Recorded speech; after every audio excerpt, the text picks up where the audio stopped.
आप सोच रहे होंगे 9 रूप तो देवी के होते हैं, फिर बहू? भाई बहू भी तो लक्ष्मी का रूप है। तो जब बहू के पैर पड़ने से घर में समृद्धि आती है तो और क्या क्या होता है, जरा देखिए। रामलाल और श्यामलाल 2 भाई थे।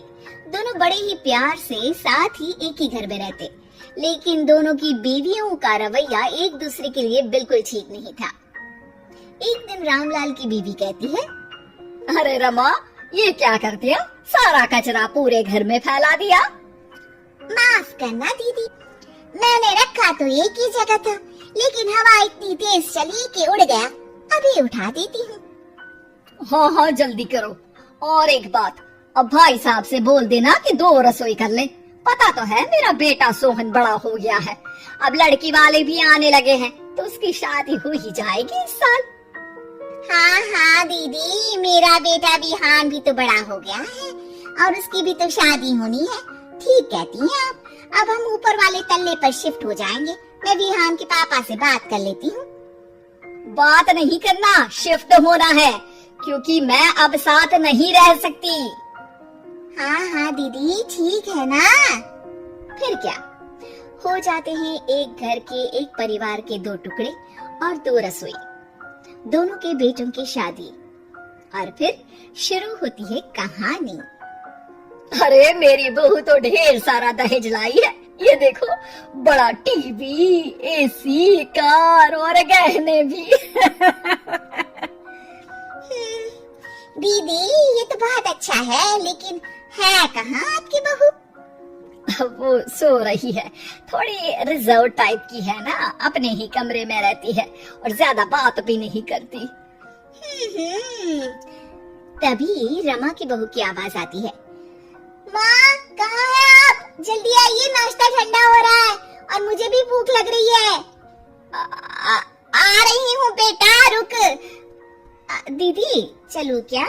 ये लड़की मेरे साथ ही बैठकर खाती है, वैसे भी भूख लगाई है। ये बोलकर वो चली जाती है।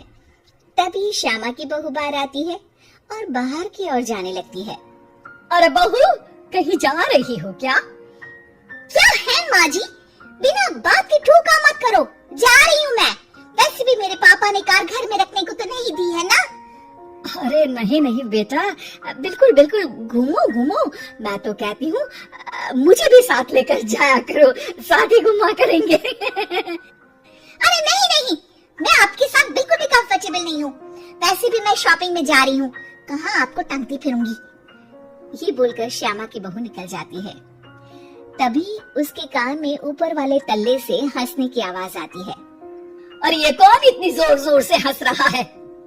ऊपर जाती है, जहाँ वो देखती है कि रमा और उसकी बहू साथ बैठकर बातें कर रही होती हैं। फिर तो मम्मी जी इतना मजा आया कि मैं क्या बताऊं। हाँ हाँ बहू, सुनने में ही हंसी नहीं रुक रही। तू तो वहाँ मौजूद थी। तभी दोनों की नजर श्यामा पर पड़ती है। अरे ताई जी आइए ना, आइए। वो उनके पैर छूती है और फिर चाय बनाकर लाती है।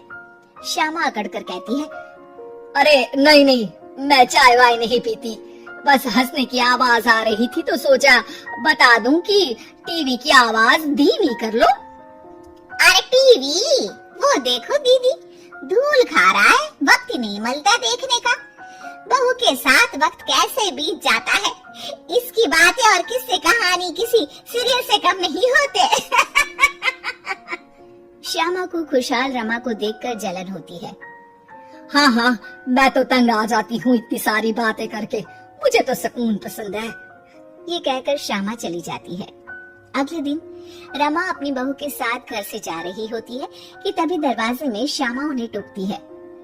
अरे कहाँ जा रही हो दोनों? अरे देखिए ना दीदी, इसे शॉपिंग करने जाना था। मैंने कहा अकेली चली जा, तो कहने लगी मम्मी जी आप घर में अकेले बोर हो जाओगे ना, आप भी चलो हमारे साथ। अरे आप इस उम्र में तू कहाँ घूमेगी? अब देखते हैं दीदी, जहाँ ये लड़की घुमा दे। मेरी बहू भी कल गई थी कार चलाकर। हाँ। तभी रमा की बहू कहती है, ताई जी मुझे तो कार चलानी नहीं आती, लेकिन हाँ इस सुहाने मौसम में मम्मी जी को स्कूटी की सैर करा देती हूँ। श्यामा का मुंह बंद हो जाता है। वो अपने कमरे में चली जाती है जहाँ उसकी बहू बैठकर अकेली टीवी देख रही होती है। बहू, तू भी कुछ बातें किया करना, मैं अकेले अकेले बोर हो जाती हूँ। तो क्या मैं यहाँ आपको एंटरटेन करने आई हूँ? देखिए मम्मी जी, मैं तो सिर्फ ये कहना चाहती हूँ कि ये टीवी मेरे पापा ने दी थी, तो ये टीवी कल तक मेरे कमरे में लग जानी चाहिए, समझिए आप? ये बोलकर वो वहाँ से चली जाती है। श्यामा सोच लेती है कि वो अब ये सारी बातें अपनी बेटी को बताएगी। शाम को उसका बेटा जब घर आता है, अरे देख बेटा, तेरी बीवी सारा दिन अपने कमरे में रहती है, न बात करती है न चित। मैं बूढ़ी सारा दिन भूत की तरह अकेली घूमती रहती हूँ घर में। अरे माँ, मैं क्या बोलूं? मैंने कई बार उसे बोला कि सबके साथ उठा बैठा करो, हंसा बोला करो और मिलकर रहो, लेकिन वो कहती है कि उसका मन ही नहीं करता। अरे क्यों मन नहीं करता है? ऐसा क्या हो गया? माँ, तुझे याद है उसके पिता ने कार देने से मना कर दिया था, कहा था कि उनके पास पैसे नहीं है, साथ ही तेरे सामने हाथ भी जोड़ा था, लेकिन कैसे तूने उसके पिता के साथ बुरा व्यवहार किया था। उन्हें कहा था कि पैसे नहीं है तो किसी भिखारी से शादी कर दो अपनी बेटी की। हाँ बेटा, तभी तो आज दरवाजे पर इतनी लंबी कार खड़ी है।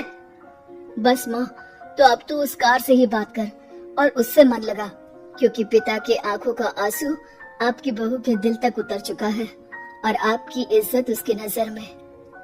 अब श्यामा को समझ आता है कि कुछ निर्जीव चीजों से घर भरने से अच्छा है कि सजीव चीजों से जिंदगी भरी जाए।